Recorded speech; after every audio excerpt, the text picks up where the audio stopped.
Good morning, everybody. Today in 2014, today, the 29th day of July 2014, I was resurrected from the pit of death because on the 26th day of July 2014, in an African country, I was poisoned to death by a family that I met during a mission of goodwill. I went to that country on a mission to assist people who are going through all manner of tests, all manner of trials, all manner of tribulations. And when I left, within 24 hours, they invited me back. And I went back. I was already on my way to Europe via Morocco when they invited me back. And I went back. And they said, oh, they were going through all manner of financial problems. They were going through all manner of, all kind of domestic problems. What can I do to help? I said, help is in the hand of God. But whatever little I can do, I will do for them. So I went to a bank and I opened an account for that family. And I left some money there. And I made it quite clear to them that should they need any help, they should feel free to contact me. So I said, I shall be going back now. Oh, they said, oh, Daddy, please, stay for a few days. I said, oh, I need to go back. They said, no, please, Daddy, stay for a few days. So I stayed. Within 24 hours, they started poisoning me. They started putting poison, but I didn't realize it. The only thing I realized, the only thing that happened to me, which I found very, very unique, very unusual, was if I walked 50 yards, I would want to sit down. I would feel so tired. My knees would not carry me any further. I had to find something to rest upon. And then the next thing that happened is I was sleeping on a mattress under a mosquito net. And I started dreaming. Somebody came into that house with a kind of a very powerful dog, like a Doberman, a German dog. And they said, Daddy, we brought this dog for the lady of the house. Oh, and I said, in spirit, I said, no, they don't need it. Take it away. They begged me, they said, please, let us leave it for her. I said, no, they shouldn't leave it. So they took the dog away in my sleep. Then the next thing that happened was a little dog, a very tiny dog, like a poodle, appeared by my mattress. And I tried to kick that poodle away. It won't go. It just will not go. So then I found myself being fed with green rice. Somebody was feeding me with green rice in my sleep. And what I did was I used my right hand to hit the hand of the person who was feeding me with green rice, lo and behold, the force which I used actually woke me up. And I noticed that I had green rice in my fingers. So I jumped from my mattress. I walked, I was racing towards the washroom. And the family, the elder in that family, said, "Oh, Daddy, what was the problem?"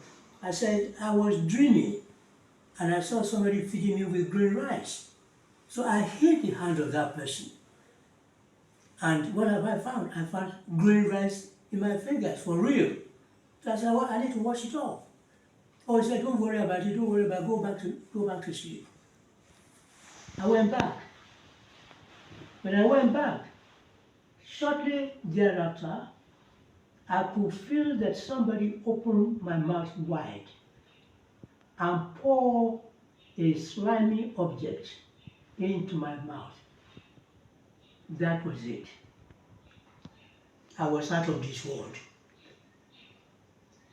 I found myself in a room and there were so many characters in that room. Tall man, short woman, fat woman, young boy, but they were all skeleton. There was no flesh. They were all skeleton. And I was wondering, what is all this? One of them, a very tall man, was always coming towards me. And I said, "Look, if you come near me again, I will whack you with this Bible."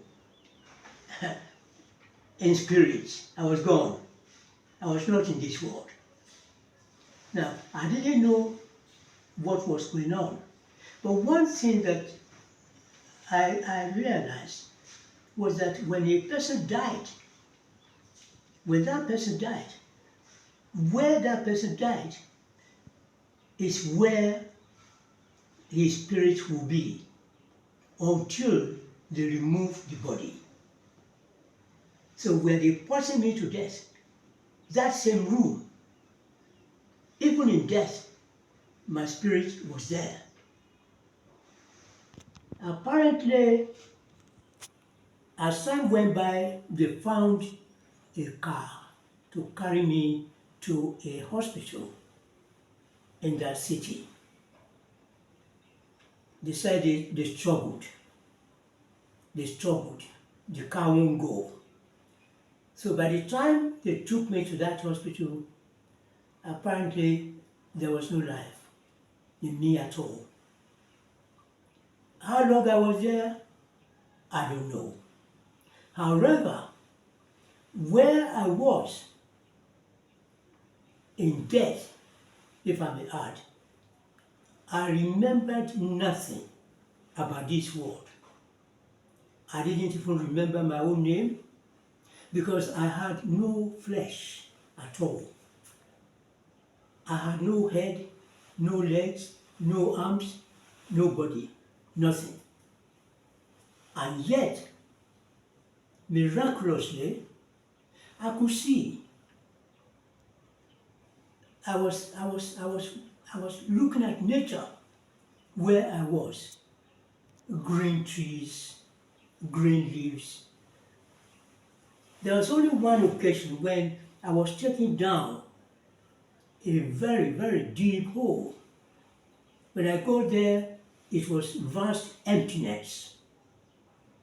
Absolutely nothing. You can't see the beginning of it, can't see the end of it. But he who took me there lifted me up again to the place where I was. I couldn't see anybody. I didn't remember that I have children in this world. In as much as I didn't even remember my name, I didn't remember anything at all about this world. That is death. So, but I saw the lady of the house, the one who administered the person. I saw her on one occasion as he went into a boutique to buy ladies' underwear. And when she bought the ladies' underwear, she put them in her bag. I saw her, but I didn't do anything to her. I realized, even in death, that God sometimes empower those who are prematurely killed, who are prematurely taken out of this life as a result of the wickedness in the hearts of man. That God still empowers such a person to live. And if God had empowered me to finish that family, as I saw them buying women on this, I could have done it. And they wouldn't know. They would just go. Okay.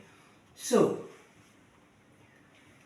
all this incident started on the 26th day of July of the year 2014.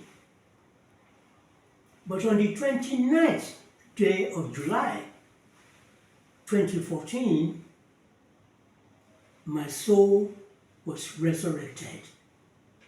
Glory be to God. I came back to life. And how did it happen? The hospital doctor and the nurses, I saw them, by my bed. They said they had already wrapped the body. They'd already wrapped me up, ready for the morgue. And when they were taking the body to the morgue, there was movement. So, out of panic, they simply dropped the body on the floor. They said, "Eh, what is this? We are just going to dump this body in the morgue, and now there's movement." So apparently they quickly unwrapped. When they unwrapped, I saw myself. But see the divine power of the living God. How many people falls into a coma, even for 1 hour, even for 30 minutes, and can recall everything that happened before they fall into a coma. If it is not the Spirit of God in that person, he can't remember. He cannot remember. And if it is not the Spirit of God in that person, that dwells in that person, there is no way that that person will wake up, no medication applied, no tablets, nothing. But that's what happened to me. No medicine was applied. God simply resurrected my soul, and I was fit. I was standing. So the lady who applied the poison walked into the hospital where the doctors were talking to me. So I said, welcome. If the ground could have opened up, she would have gone in because she couldn't believe it. She apparently came to sign the death certificate. So I said to her, open your bag. And the doctor said, in a foreign language, why? I said, I want her to open her bag. Oh, they said, I must tell them why. Luckily for me, I could speak a little bit of that foreign language. So I explained what had happened, that I saw her and others with her, how she went into a boutique how she bought some items. She wanted to run. I grabbed the bag. I grabbed her handbag and I took it over. Lo and behold, there were 3 ladies on this. So the doctor said to me, how did I know? Because I wasn't, they said they've tried everything to wake me up. I was gone. So how did I know? I said, that's between me and my God, the one who formed me in the womb of my mother. I can't tell you, but I know. Now, 2014, for me, is a year that I can never ever forget. Because that was the year of my resurrection. It was the year of my resurrection. And this day, the 29th of July, was the day that God brought me back to life. After I was away for 3 days and 3 nights. Now, there is another aspect of the year 2014, which I believe the government of Nigeria should be aware of. Because in 1914, the British administrators of Nigeria, they came to the conclusion that if Nigeria remains divided, if the Nigerians cannot live together happily, in 100 years' time, all the regions should go back. The western region should go back to western region. The northern region should go back to northern region. The eastern region should go back to eastern region. And they should develop their own regions. So that's in 1914. 100 years was reached in 2014. Exactly 100 years. So Nigeria should have gone the Nigerians should have gone their separate ways since the year 2014. That's the significance of what happened to me. So what are we doing? Today, we have a man as president. Everybody is condemning him, everybody is saying all sorts of things about him. They are talking this, they are talking that. He's a Yoruba man. And he's old enough to know that Nigeria was never a British colony. If any lawyer is telling you that Nigeria was a colony, it's a lie. That lawyer is not educated, he's not learned. If a government minister is telling you that Nigeria was a British colony, it's a lie. That educated person is an illiterate. Nigeria was a British protectorate. There's a difference between a British colony and a British protectorate. The British came to protect Nigerians, to protect Nigeria. It's a protectorate because they see Nigeria as a backward country, as a country that is littered with illiteracy, etc., etc., etc. But they made one mistake. The British themselves made a mistake because at the time of independence in 1960, what did they say? They said that in order to make Nigeria a secure place to live in, it is necessary to grant power to the illiterates. This is how the Northerners became the rulers of Nigeria. Because at the time of independence, the Western region was blessed with people like Awolowo, a lawyer. The Eastern region was blessed with people like Nnamdi Azikiwe, who had so many degrees, only Only the Heavenly Father knows how many. But there were educated people in the West and there were educated people in the East. And yet, there were only 4 educated people in the whole of the northern region. Abubakar Tafawa Balewa, Ahmadu Bello, Diema Katsina, and one other. And they were all school teachers. They were all school teachers.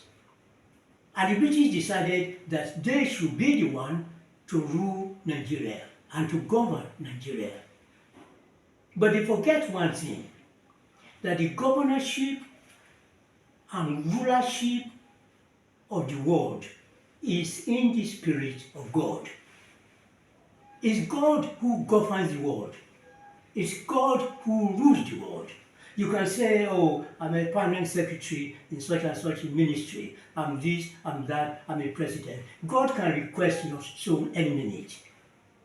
You can say you are the Chief Justice, you are this, you are that, and you are, what they call themselves in Nigeria, senior advocate. You can say you are senior advocate of this, senior advocate, man. Don't let me say it. But if God requires the soul of either Chief Justice or Senior Advocate or whoever, God can have it any second. Because the governorship and rulership of the world is in the spirit of God. Nigeria has reached a point.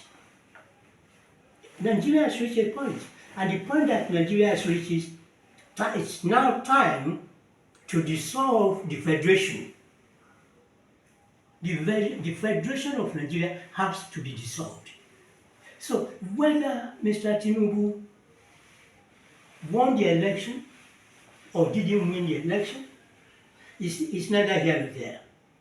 What the Supreme Court of Nigeria should do, if they are learned, as they say they are, is to dissolve this federation. To say enough is enough. The northern region should go and develop their region. The eastern region should go and develop their region. And the western region should go and develop their region. Let me take you back some centuries. The people who suffered most as a result of slave trade were the Yorubas. The Yorubas were the ones who suffered a lot.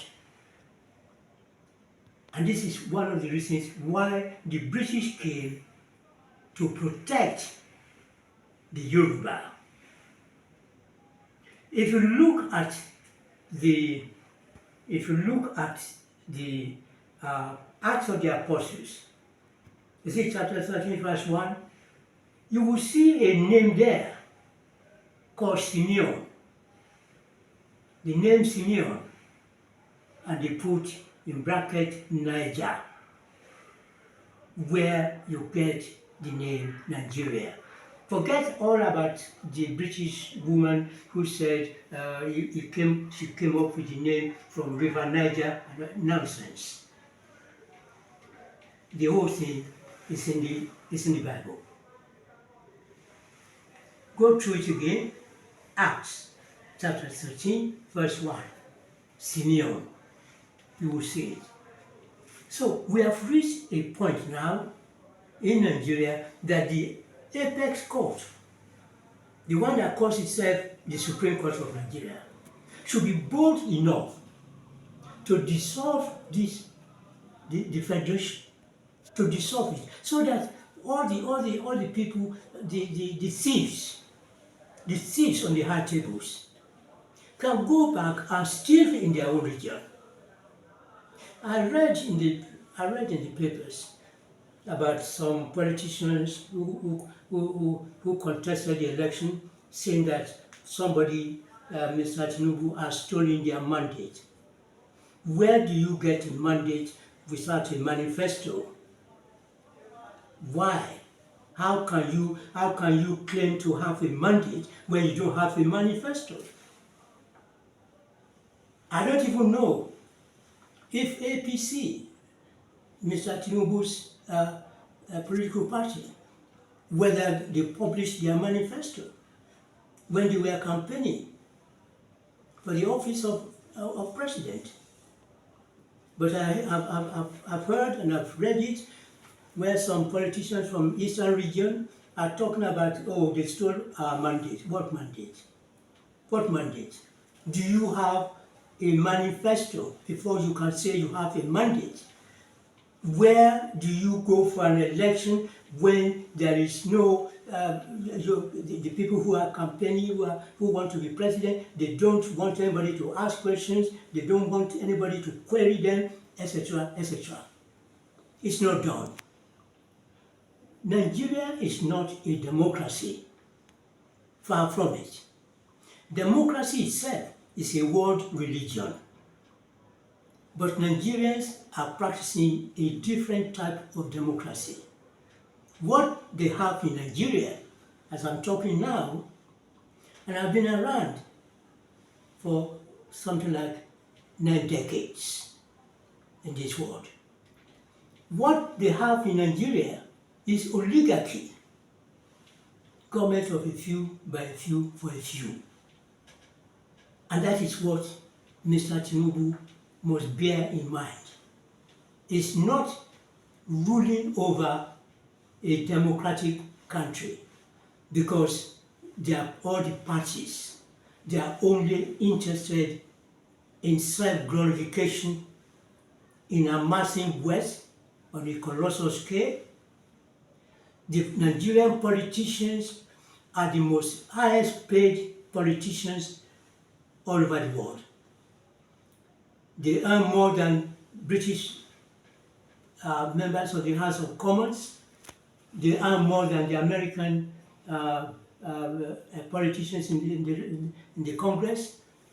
They earn more than the Prime Minister of Nigeria, of UK. They earn more than the President of the United States. And where do you come across a country, or let's look at a domestic relation, a domestic issue. If you bring up a child, you train that child according to your way, according to the way that God has brought you yourself up, and then all of a sudden, when that child grows up and becomes somebody, he just chucks you away and want to follow somebody else's path. And this is what happened in Nigeria. And this is why Nigeria is in a mess, in a proverbial mess. Why? Because the British did everything they could. The British administration, they did everything they could to make Nigeria the United Kingdom of Africa. That was their plan. But what happened? As soon as they got independence in Nigeria, they went the American way. Why? Now, instead of having election every 5 years and a campaign period of 5 weeks only, now they go the American system. They are running what they call primary. When I heard about it, I was wondering, what is primary? Are they Americans in Nigeria? Did America colonize Nigeria? Was America the one that gave Nigeria independence? Why do they have to adopt American system of government instead of the British system? Yes, the British are very proud people, very arrogant, but their system is stable. What they gave Nigeria, Nigeria should continue to practice it, because it's God's doing. It's God's doing. But they went American way. They are doing primary, they are doing this, they are doing that. Things which are alien to the Nigerian way of life. Consequently, we have people in government offices, and one particular region is well noted internationally for money laundering, for amassing millions of dollars, for amassing millions of pounds, which do not belong to them, and for carrying it out. But thank God that we have British government. Thank God for that. Because when they go to England, they would think they can escape with all the 700 million US dollars that they've money laundering business that they've been carrying out, but the British authorities always catch them. And when they catch them, they lock them up. But the mistake that the British government is making concerning Nigeria is returning those money that have been looted, returning them to Nigeria. They shouldn't do it anymore. UK should stop repatriating or depositing the money, if I can use that word, or sending the money back to Nigeria. If you anytime you catch any Nigerian politician or any Nigerian minister who has stolen so many millions and run to England, lock them up without trial, and don't let the money get back to Nigeria. Because I mean, look at the situation right now concerning Abacha with so many millions in Switzerland, so many millions in UK.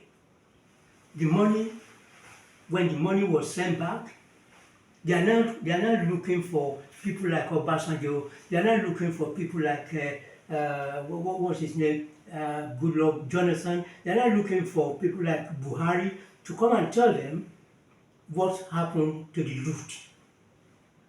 What have they done with money? That's why the British government has to stop sending those money back to Nigeria. Just confiscate it. Confiscate the money. Their properties, just take it over. Compulsory purchase, there's nothing they can do because they are all proceeds of crime. I hope that this message, which I've come across, which I'm passing on to the Nigerian government today, I hope they will listen, especially the Supreme Court, especially the Court of Appeal, especially the election tribunal hearing all these cases. Enough is enough. Stop washing the Nigerian dirty linen in public. Stop washing the Nigerian dirty linen in public. The time is now to dissolve the federation. Those who say somebody has stolen their mandate, let him go back to his region to develop it. He can claim any mandate that he wants to claim. Nobody is going to query him. And Mr. Tinubu should stop allowing people to ridicule him. It's not necessary, because at the end of it all, how many of those millions and billions and trillions are you going to carry to the grave? Or are they going to bury inside your coffin? Eh? Nigeria was ruled for 8 years or so by a non-Nigerian, and the people on the high tables know the truth. They know Buhari is not a Nigerian, yet he was the president of this country. Why? All your senior advocates, all your chief justices, all your honorable justices, they all know the truth. So why didn't they speak? Why didn't they speak?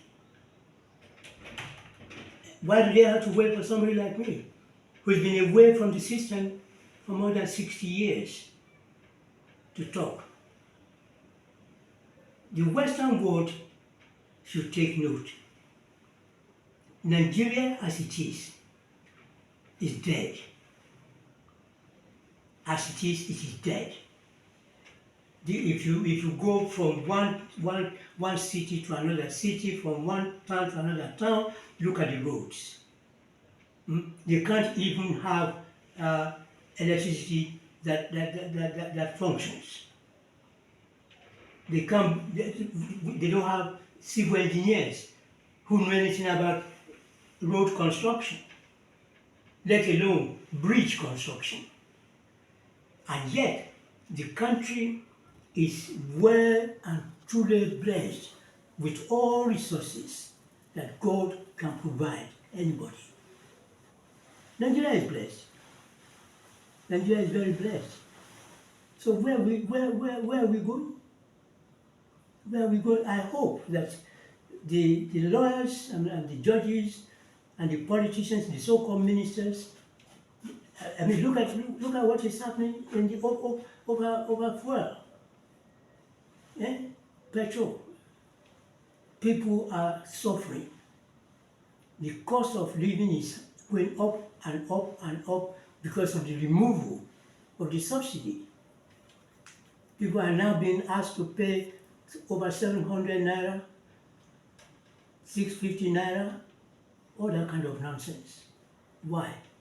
Whereas recently Mr. Tinubu has allocated something like 907 billion or whatever to make the life of the members of the National Assembly cozy so that they can do whatever they like to do.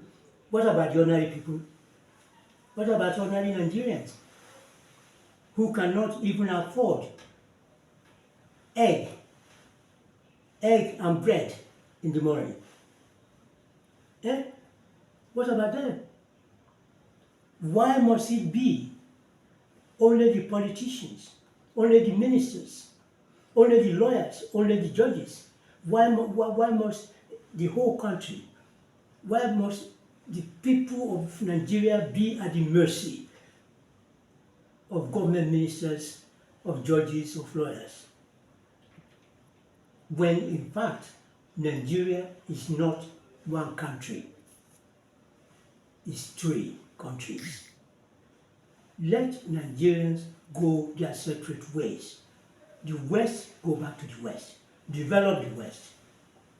The East, go back to your Eastern region. Develop your region. The North, go back to your North and develop your region. Then, if there can be inter-country cooperation or whatever, so be it. But let the will of the Lord be done. Let the will of the Lord be done. I thank you for watching this video, but let us give glory to God that we have seen today, and it's about 2014. And I've explained to you the importance of 2014 in the life of Nigeria, and the importance of 2014 in my life, because that was the year that I was poisoned to death, and it's the same year that my soul, my spirit, was resurrected from the pit of death. Thank you for watching. Thank you.